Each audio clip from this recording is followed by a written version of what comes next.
Mateo pasó el trapo húmedo sobre la última repisa del armario de su padre, respirando el polvo que flotaba en el aire quieto de la habitación.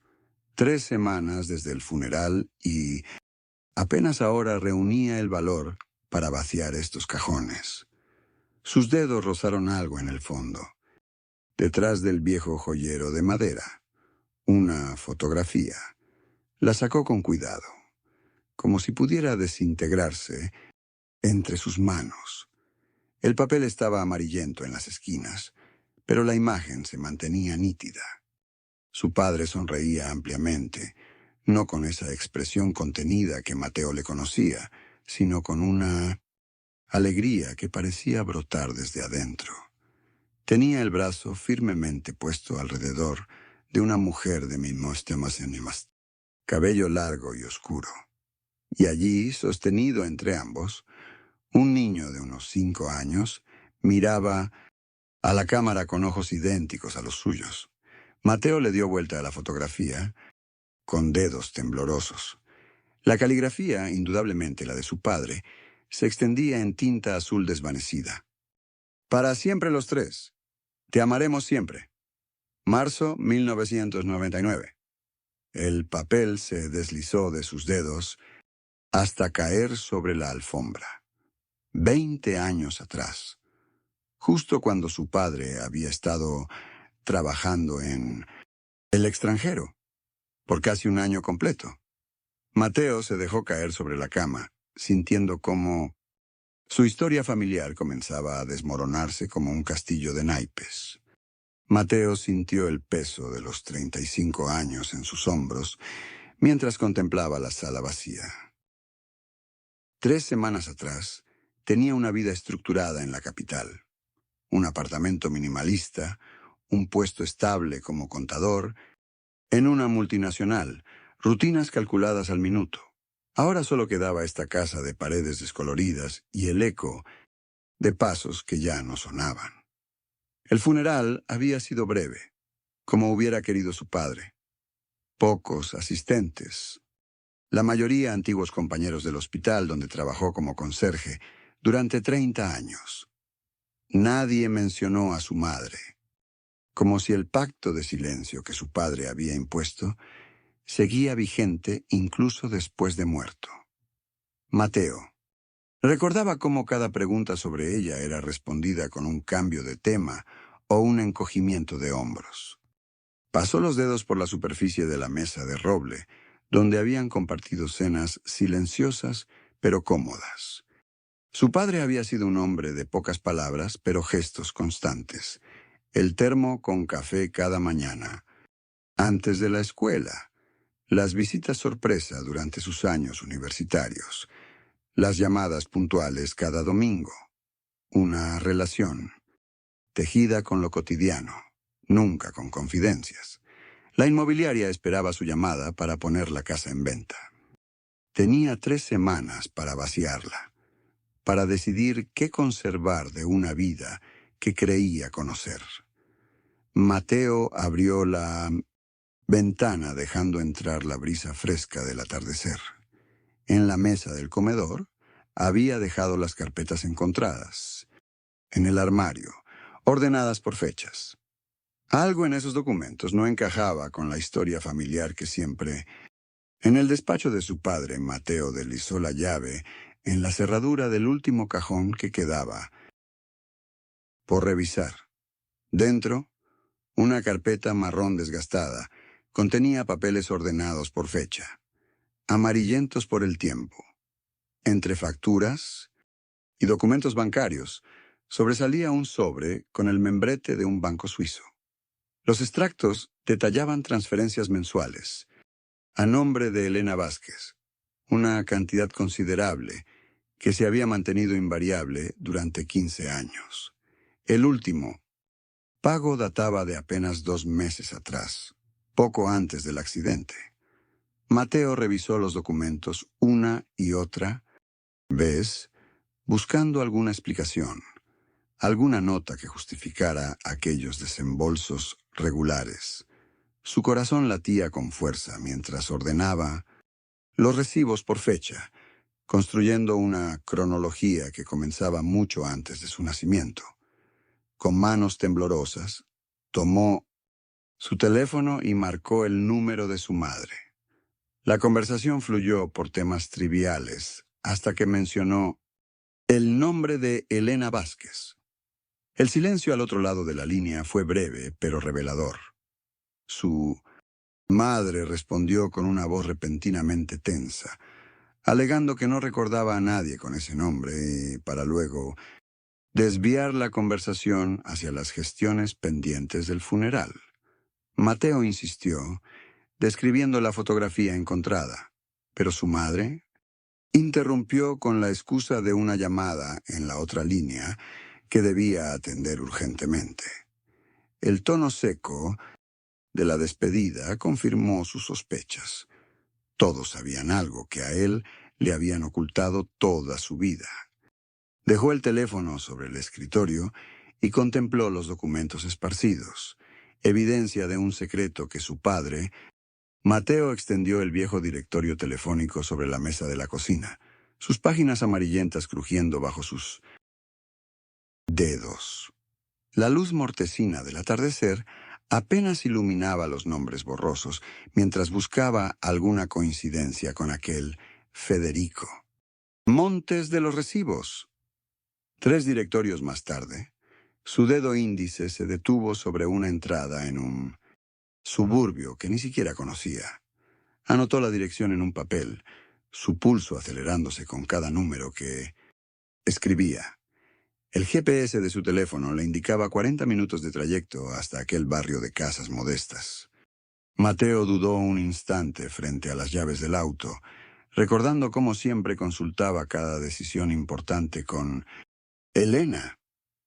Ahora estaba solo, sin nadie a quien rendirle cuentas ni pedir consejo. Tomó las llaves y cerró la puerta tras él con un golpe seco que resonó en el pasillo vacío. El camino se extendía entre calles, cada vez menos familiares, mientras el sol se ocultaba por completo. Las farolas proyectaban sombras alargadas sobre el pavimento, y Mateo se aferró al volante con los nudillos blancos. Nunca había sido impulsivo. Toda su vida había calculado cada paso, evitando sorpresas y conflictos. Esta búsqueda, esta decisión de enfrentar lo desconocido, sin preparación, contradecía todo lo que él creía ser. El barrio apareció ante sus ojos, casas pequeñas con jardines descuidados y coches envejecidos. Mateo estacionó frente al número 43, apagó el motor y permaneció quieto, observando. La casa se alzaba modesta pero pulcra al final de la calle Nogales, con geranios rojos custodiando un camino de baldosas desiguales. Mateo permaneció inmóvil frente a la puerta verde desconchada, el papel con la dirección temblando entre sus dedos húmedos.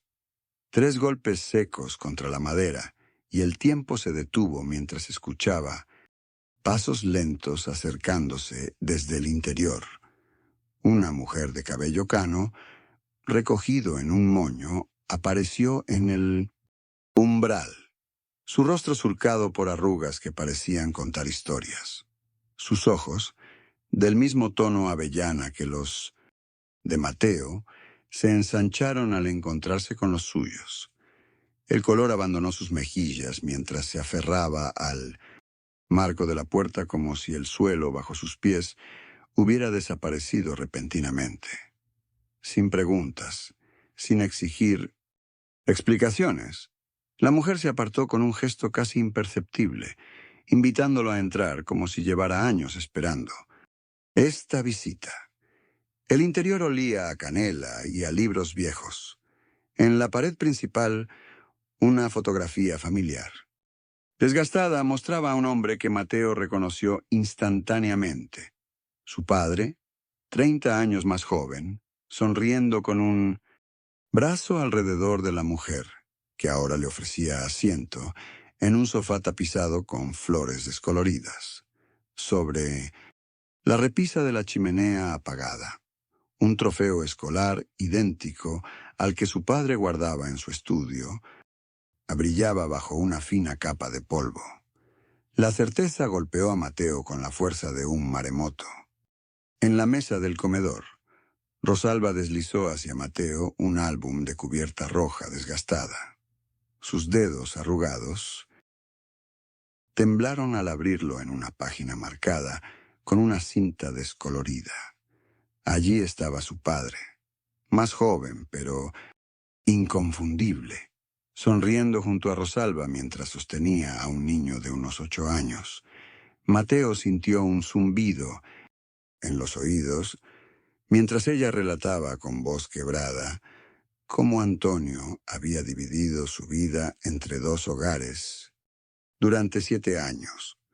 Los supuestos viajes de trabajo habían sido simplemente traslados entre familias, como un péndulo que oscilaba entre 2 realidades paralelas. La garganta de Mateo se cerró cuando Rosalba mencionó a Gabriel, su medio hermano, 3 años mayor que él y fallecido de leucemia a los 16. La fotografía del muchacho en Mina Vicensibus.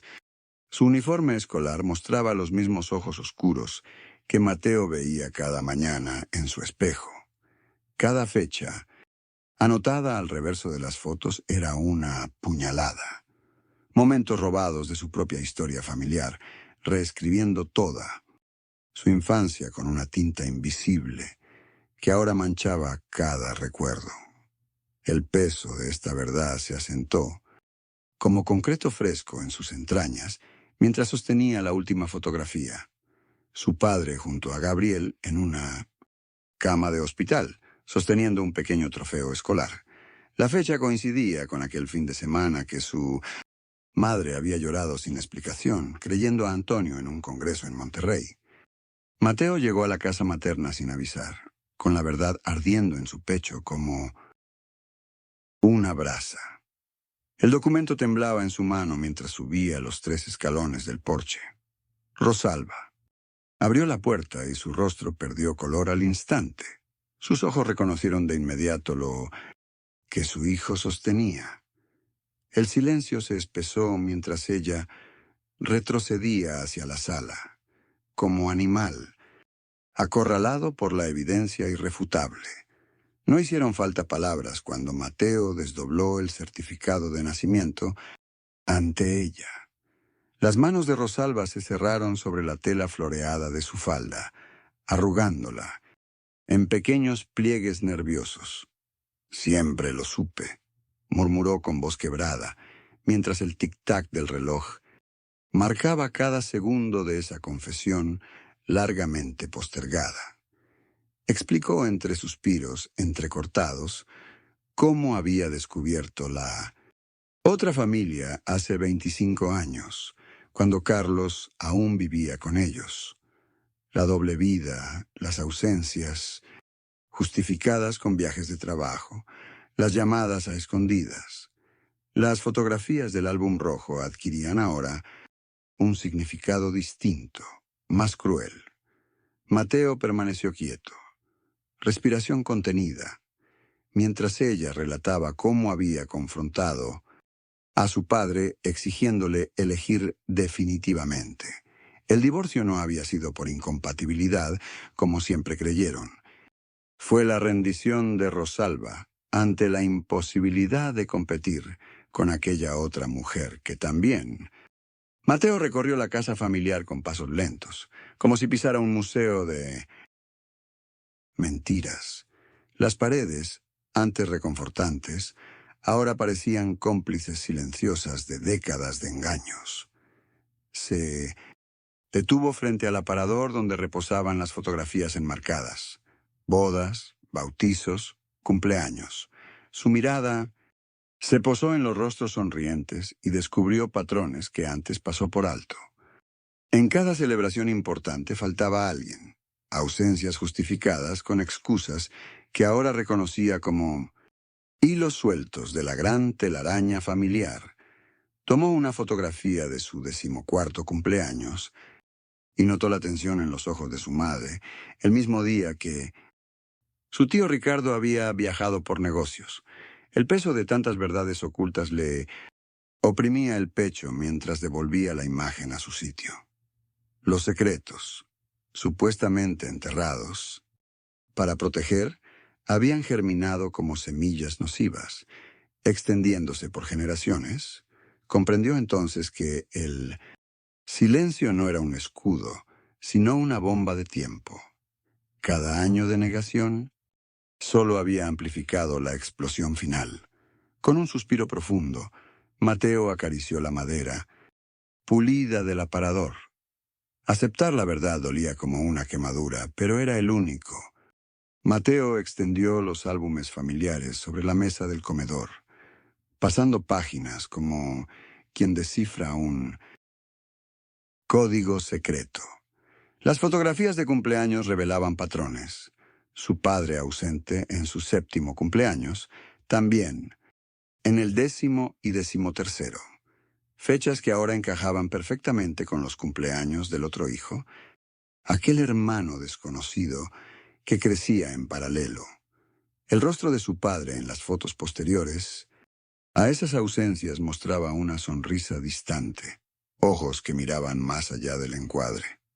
Recordó aquellas noches de junio cuando su padre se sentaba en el porche con un vaso de whisky, contemplando estrellas con melancolía inexplicable. Nunca entendió por qué esa fecha específica transformaba a su padre en un fantasma taciturno.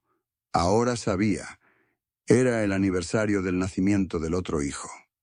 La verdad le escribía cada memoria, cada gesto, cada silencio prolongado durante la cena. Entre las pertenencias que había recogido del estudio paterno, Mateo encontró una pequeña caja de madera. Dentro, un llavero con forma de dinosaurio, gastado por el manoseo constante. Jamás lo había visto en las llaves de su padre. Lo sostuvo entre sus dedos, sintiendo el peso de aquella reliquia secreta, aquel objeto puente entre dos mundos que nunca debían encontrarse. Un recuerdo que su padre mantenía cerca, oculto, pero Mateo apretó el timbre por segunda vez en una semana, ahora sin la furia inicial. Sandra. Abrió la puerta con una mirada distinta, no de sorpresa, sino de comprensión silenciosa. El living room conservaba el mismo aroma a canela, pero hoy parecía menos hostil.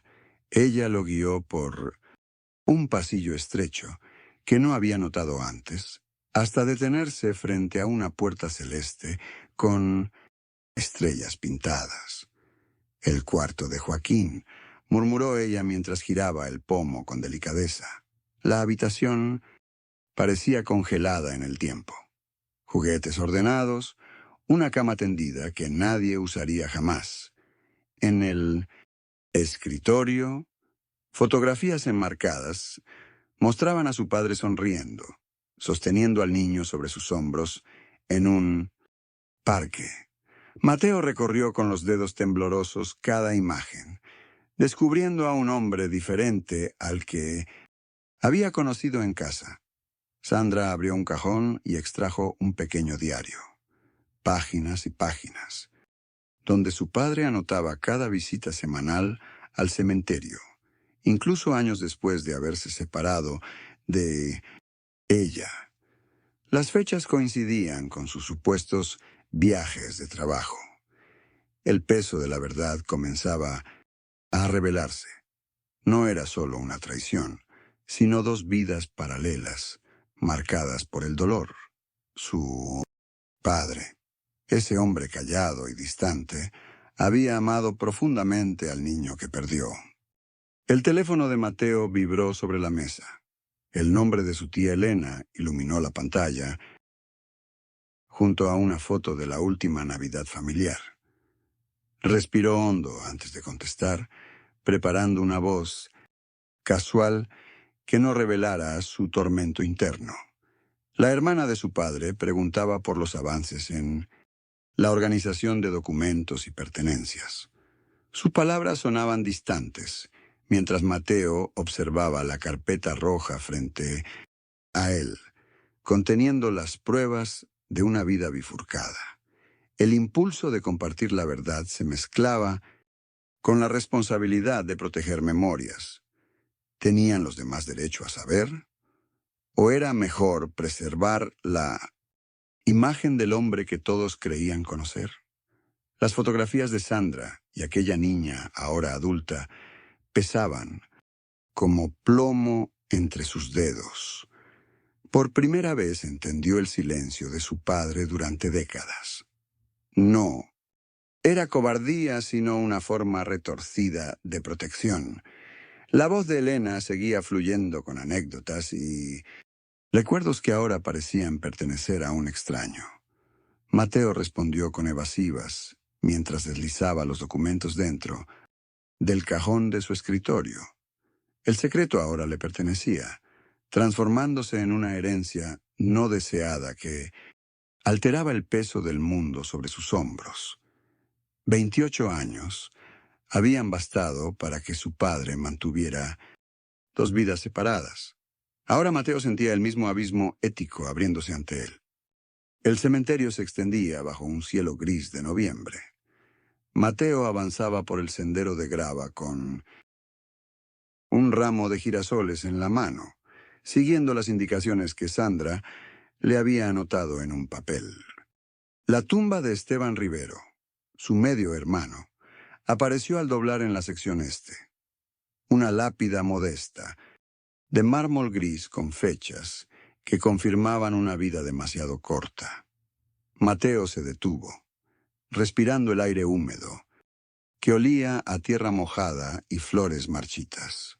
Junto a la lápida, descubrió un pequeño tren de madera, desgastado, y un ramo de claveles casi secos. Alguien había estado allí recientemente, su padre. Se arrodilló y limpió con la mano las hojas secas que cubrían parte de la inscripción. Dejó su ramo de girasoles y sacó de su bolsillo la única foto que tenía de Esteban, un niño de 5 años, sonriendo junto a una piscina. La sostuvo frente a la lápida como presentándose formalmente. El viento movió suavemente las flores, mientras Mateo permanecía en silencio, imaginando cómo habría sido crecer juntos, compartir secretos, protegerse mutuamente. Las lágrimas que rodaron por sus mejillas no eran ya de rabia, sino de un duelo postergado por alguien que, sin conocerlo, era parte de él. Al levantarse, Mateo tocó brevemente la lápida con los dedos, un gesto de despedida y promesa. Regresó por el sendero con pasos más ligeros, como si hubiera dejado atrás un peso. Mateo contempló los objetos sobre la mesa del comedor, cada uno representando un fragmento de la vida compartida con su padre. El reloj de bolsillo, los gemelos de plata, algunas fotografías seleccionadas con cuidado. Sus dedos trazaron el contorno del viejo mechero que su padre siempre llevaba consigo, incluso en sus encuentros secretos con Teresa. La decisión no había sido fácil, pero ahora le parecía lo correcto. Teresa merecía tener algo tangible, un reconocimiento de la parte importante que había ocupado en la vida de su padre. El sobre con la invitación esperaba junto a los objetos, dirigido a ambas mujeres. Su madre había accedido al encuentro con lágrimas contenidas y un asentimiento silencioso que reflejaba más valentía de la que Mateo jamás le había conocido. El jardín de la casa familiar sería el escenario para ese momento que nunca imaginó posible. Las dos mujeres que habían amado a su padre, compartiendo el mismo espacio, reconociéndose mutuamente. Mientras preparaba café en la cocina, Mateo observó por la ventana cómo las hojas del viejo roble se mecían con la brisa, igual que las verdades familiares ahora se movían libremente en el aire que respiraban. Las mentiras habían creado una prisión invisible para todos. La verdad, aunque dolorosa, comenzaba a liberarlos. El vacío que su padre había dejado seguiría allí, pero ya no estaría rodeado de sombras y preguntas sin respuesta. Mateo colocó las tazas en la bandeja de madera que había pertenecido a su abuela y respiró profundo antes de salir al jardín, donde las dos mujeres conversaban ya con la familiaridad de quienes comparten un mismo dolor. Al acercarse, notó que entre ellas descansaba el viejo álbum fotográfico, abierto en aquella Navidad de 1993, como un puente tendido sobre décadas de secretos. Por primera vez en semanas, Mateo sintió que el peso sobre sus hombros se aligeraba, permitiéndole ver no solo lo que había perdido, sino lo que acababa de encontrar. El sol de la tarde atravesaba las ramas del roble, dibujando patrones sobre la fotografía donde su padre sonreía eternamente joven, mientras las dos mujeres, con sus manos casi rozándose sobre la página amarillenta, empezaban juntas un nuevo capítulo que nadie había escrito. Si te gustaron estas historias, suscríbete al canal y activa las notificaciones para no perderte las próximas. Gracias por acompañarnos.